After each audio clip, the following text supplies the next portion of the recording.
본 내용은 투자의 판단을 돕기 위한 참고 자료일 뿐이며 실제 투자 결과에 대한 책임은 본인에게 있음을 알려드립니다. 반갑습니다. 주식으로 세상 이야기입니다. 2026년, 지금 모두가 유가랑 전쟁 헤드라인에만 시선을 고정하고 있을 때 우리가 놓치고 있는 단 하나의 숫자가 있습니다. 오늘은 바로 그 숫자가 여러분의 포트폴리오를 어떻게 결정하게 될지 제20년차 퀀트 데이터로 속 시원하게 파헤쳐보겠습니다. 2020년 모두가 육아 헤드라인만 쳐다보고 있을 때 시장의 진짜 스마트머니는 아주 조용히 그리고 거대하게 다른 곳으로 움직이고 있습니다. 말 그대로 거대한 자본의 재배치가 일어나고 있다는 거죠. 오늘 이야기는 바로 이 질문에서부터 시작합니다. 진짜 돈은 지금 어디로 향하고 있는 걸까요? 이 엄청난 스태그플레이션 쇼크를 제대로 이해하고 이걸 기회로 바꾸려면 체계적인 접근이 필요합니다. 그래서 오늘은 총 4단계에 걸친 톱다운 분석을 진행할 겁니다.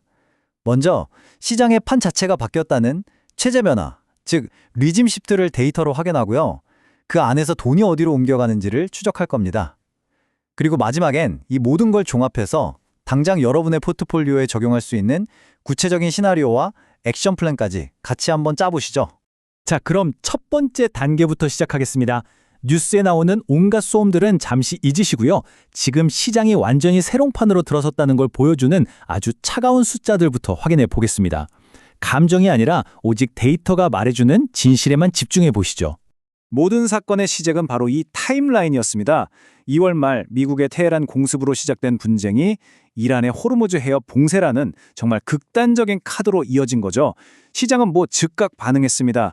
다우지수는 바로 급락했고 유가는 결국 심리적 저항선인 $100를 가뿐히 넘어섰습니다.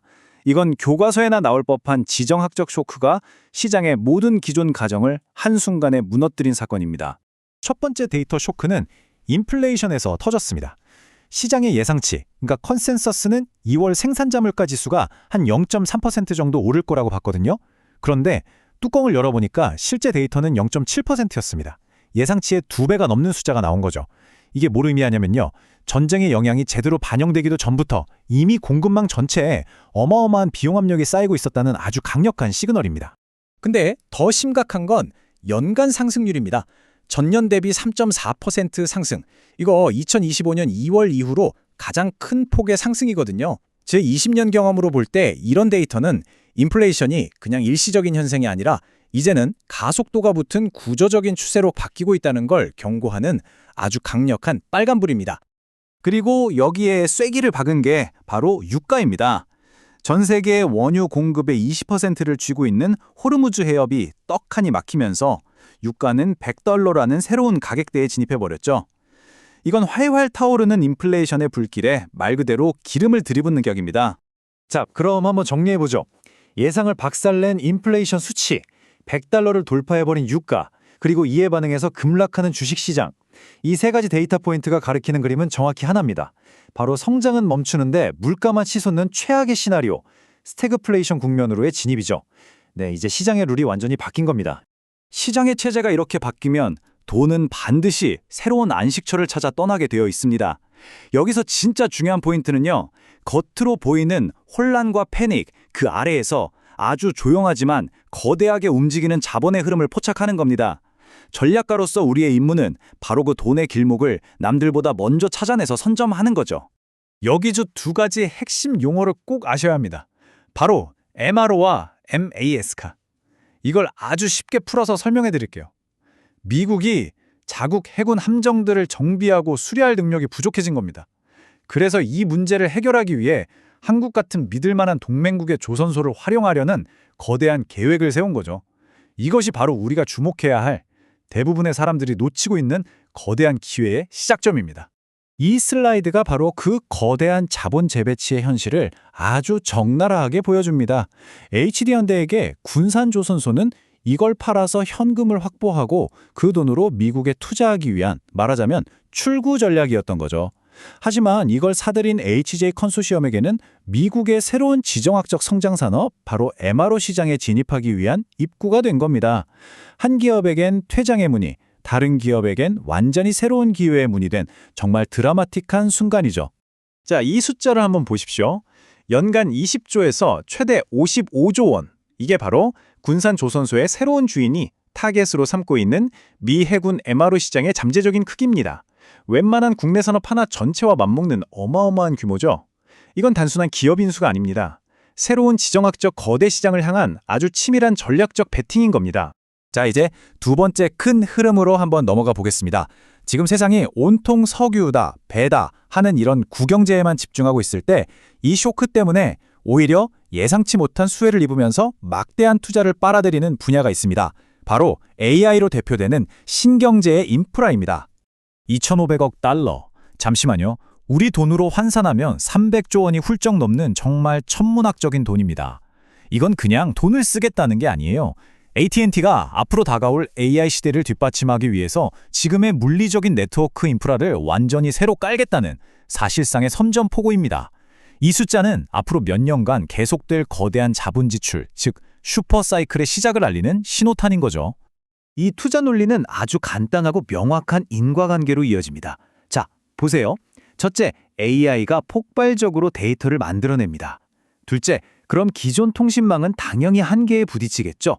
셋째, 이걸 해결하기 위해서 AT&T 같은 통신사들은 막대한 돈을 쏟아 부을 수밖에 없습니다. 그럼 넷째, 이 돈은 결국 어디로 갈까요? 그렇죠. 그 인프라를 공급하는 한국의 통신장비 업체들에게 흘러 들어갈 수밖에 없는 구조인 겁니다. 물론 리스크도 있습니다. 이렇게 막대한 투자는 AT&T의 현금 흐름에 당연히 부담을 줄 거고요. 글로벌 경쟁도 아주 치열할 겁니다. 하지만 제 모델링상 AI가 만들어내는 이 데이터 수요라는 건 뭐 줄이거나 타협할 수 있는 문제가 아닙니다. 이건 반드시 해결해야만 하는 문제죠. 이런 리스크에도 불구하고 제가 강세론에 더 높은 확률을 부여하는 이유가 바로 여기에 있습니다. 자, 이제 제일 중요한 부분입니다. 지금까지 분석한 모든 것들을 실제 여러분의 포트폴리오에 적용할 수 있는 구체적인 실행 계획으로 바꿔볼 시간입니다. 미래를 맞추는 예측의 영역이 아니라 확률에 기반한 대응의 영역으로 넘어가는 거죠. 퀀트 전략의 핵심은 예측이 아니라 시나리오별 대응입니다. 우리는 점쟁이가 아니니까요. 저는 현재 상황을 이렇게 세 가지 시나리오로 나눠서 봅니다. 제 모델상 가장 확률이 높은 60%짜리 기본 시나리오는 바로 장기 교착 상태입니다. 전면전으로 가지도 않고 그렇다고 분쟁이 빨리 해결되지도 않는 이런 지정학적 긴장이 계속되는 상황이죠. 이 경우에 유가는 120달러 수준을 유지할 거고요. 우리 포트폴리오는 MRO와 AI 인프라 관련주 비중은 늘리고 변동성이 큰 성장주는 일부 정리하는 전략이 가장 유효합니다. 각 시나리오별로 뭘 해야 할지 이렇게 미리 정해두는 것, 이것이 바로 생존의 핵심입니다. 그리고 이 네 가지는 그냥 원칙이 아니라 전쟁터에서의 생존 수칙 같은 겁니다. 반드시 지켜야 해요. 첫째, 들어가기 전에 나올 자리, 즉 손절매 라인부터 정하고요. 둘째, VAR, 즉 가치 손실 위험에 기반해서 포지션 크기를 조절해야 합니다. 셋째, 기계적으로 리밸런스 가는 원칙을 세우시고요.